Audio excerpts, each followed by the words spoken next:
দীর্ঘদিন ধরে ভাঙা অবস্থায় পড়ে রয়েছে ব্রহ্মকুণ্ড গ্রাম পঞ্চায়েতের পুটিয়াবিল পাড়ার একটি গুরুত্বপূর্ণ সেতু। সংস্কারের অভাবে সেতুটি বর্তমানে কার্যত মরণ ফাঁদে পরিণত হয়েছে।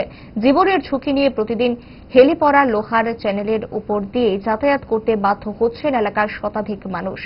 স্থানীয়দের অভিযোগ, বহুবার পঞ্চায়েত ও সংশ্লিষ্ট প্রশাসনের দৃষ্টি আকর্ষণ করা হলেও এখনো পর্যন্ত সেতু মেরামতের কোনো কার্যকর উদ্যোগ নেওয়া হয়নি। ফলে স্কুল পড়ুয়া, বৃদ্ধ বৃদ্ধা, কৃষক সহ সাধারণ মানুষকে চরম দুর্ভোগের মধ্যে দিন কাটাতে হচ্ছে।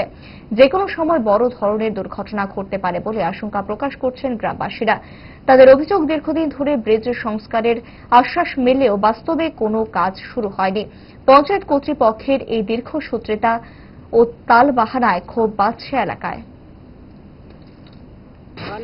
ফুলটা ঠিক করতো, ওখানে পঞ্চায়েতের কত হইতাছি, তারা ঠিক করে না।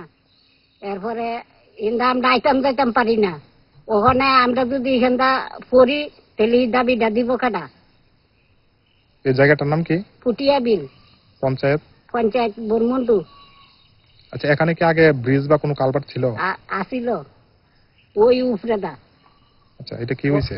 ওখানে ওই উপরেদা ভাঙ্গে যাওয়ার গানে ওই নিচেদা ওখানে দিছে মানুষ চলাচল করবার লাগে। এটা এইভাবে কে বানাই দিছে? এটা এইখান থেকে বানাইছে, মানে রেখার কাজের থেকে।